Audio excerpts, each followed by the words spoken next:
It's back, and with a vengeance, this time in China. There is a very mysterious illness that is ravaging China right now, and they have ruled out SARS, they have ruled out the flu, and they are being very tight-lipped about it. And I found some different articles from last year that confirm that more than likely what's happened now is this airborne version of Ebola has made its way to China. But first, I think I'm going to start a series where when quote unquote science comes out with their stories about where we came from, we're just going to make up stories of our own.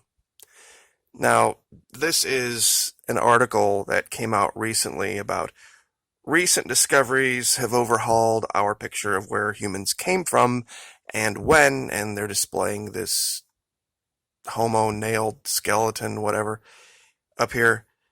And they talk about how many hundreds and thousands of years ago and all this kind of stuff. So if they can just make up stories, why can't we? So I'm going to kind of just summarize this article for you and show you basically what they're saying. Anyway, so a long time ago, like say 5 quintillion years ago, there was this caveman, and he was perfectly happy, and he left the house one day to go hunting, and of course, after 20 minutes of not bringing anything back, his wife tracks him down and begins lecturing him about how she had made a mistake, and she should have married the guy that her mother said she should have married, and telling him all this stuff, and he finally just can't take it anymore. And so he finds the nearest cliff and jumps off of it to end the suffering. And she is, of course, annoyed because she's being ignored, but she's also not paying attention. And this giant dinosaur comes up and chases her down and eats her. And immediately realizes that it was a giant mistake because that morning the cave woman had overdone the spray tan, and immediately he ralphs her back up all over the ground. And it is that fossilized vomit that we have found now that tells us for sure that they were Presbyterians and that their kids were C students. That's pretty much the story of homo nailed skeleton here that they're talking about rewriting our history. So anyway, science stories with Dave, we'll call this. But truthfully, though, authorities say mysterious respiratory illness in China, not SARS. As of Sunday, 59 had been diagnosed with the condition. They don't know what it is. They've ruled out a whole bunch of things here. Let's see here. Ruled out SARS, Middle East Respiratory Syndrome, influenza, bird flu, and adenovirus. So all those things have been ruled out. Now, what haven't they told you? You see, this is from August of last year. Chinese medics on way to help curb Ebola outbreaks among African countries. This is from China Daily. They sent quite a few people over there, thinking it was perfectly safe, as long as they didn't come into direct contact with fluids. And we have, of course, proven that wrong. I will, again, include the links that show definitively that studies proved that the Ebola virus was shed in the lungs. I mean, what does shed mean? That means the virus was reproducing in lung tissue and those infected were breathing it out on water droplets. There are 2 links that I found months and months and months ago. In fact, I think it was like last spring that proved this. Oh, by the way, yeah. And they also literally transported it to the country on a commercial flight, no less. And this is from August 6th, same time last year. I don't think it's any surprise. Live Ebola and Hennepa virus were transported to China on a commercial flight. And if that's not bad enough, 1 year ago, scientists discovered a new Ebola-like virus in China. So I wonder what this mystery illness could be. A new virus with eerie similarities to Ebola has been discovered in China. It's called the Mengla virus. Of course, they're going to call it something else. It shares many of the same traits that have helped Ebola break into human cells. The virus was discovered in fruit bats by Chinese and Singaporean scientists and has the potential to infect both humans and other animals. One of the things that we covered when we talked about the Ebola virus last year was that nobody knew how the humans were getting it, because they had made the allegation that no one can get it unless they get it from another human. We were like, okay, where did the first humans get it? Well, we think they might have maybe touched a dead corpse of a monkey. It's like, really? Really? Dead corpses of monkeys and gorillas? And if that's the case, where did the monkey and the gorilla get it? You see, and of course they would never answer those questions. How did they transmit it?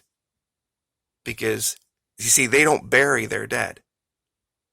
This is the one question, if I was going to ask an Ebola scientist one question, one of these so-called mainstream science, if you're making the allegation that a human got it from an animal, and you're also saying that the only way it transmits is if there are unsafe burial practices or there is exchange of fluid between somebody who's infected and somebody who's not, how in the world could you then say that the gorilla or the monkey or the bat or whatever got it from another one?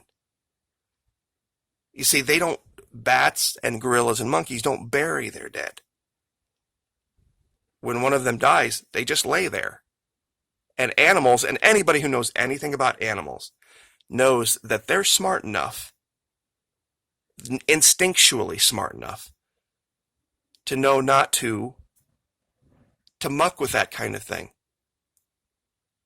They know what to avoid. And I know everybody's out there, well, I've seen my dog go eat a dead squirrel. Yes, of course they will.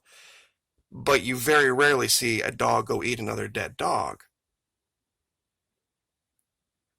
You see, that's the point. Same thing with bats, same thing with gorillas and all this kind of monkey. So that they can't explain this. This is the problem. And everybody's like, look, just trust us. And if you just follow what we say, it won't, affect you. And they always end up being wrong on this. And that's why we've talked about this. Because even their own studies showed this. The reason that they didn't use the study that proved it was airborne was because at the time they were trying to cure the patient. And because of the treatments that they were using to try to cure the patient, that messed with the results of their studies. And they couldn't technically use what they found. But it still doesn't disprove the fact that it's airborne. And when you look at how fast this moved, how far it moved, and how now we're just seeing these random illnesses in places. We had an entire Navy ship quarantined at sea for something that was a ridiculous explanation. Something that every one of those sailors should have been almost immune to. And the entire ship wasn't even allowed to go to port because it was so virulent. And you can trace this back. The Chinese sent people, and now they have it. And believe me, in a place like that, where there's billions and billions of people that could panic, and then this, on a commercial flight, man, I'm telling you, I've never been a big fan of airports. I've always thought probably the only thing worse than airports are cruise ships. But if there was ever a reason to not fly for any reason, this would be it. You don't know what they're transporting. And who's touched what, and It's pretty easy to see. I mean, if you're of an open mind, and I'll link all of these articles. This is New York Post. This is, I don't even know what this is. Homeland Security.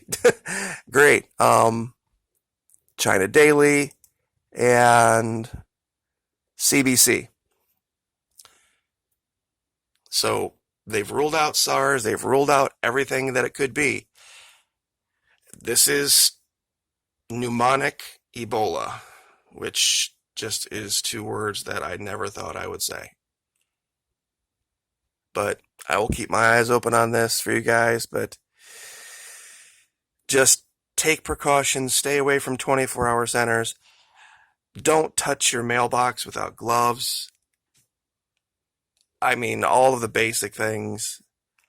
If you don't have to touch anything that is in a common area, don't. Wear a mask. If you have to be on a bus, I would avoid Uber and Lyft like the plague. Literally, sorry about the pun, but it's just too dangerous now. Anyway, like, share, subscribe.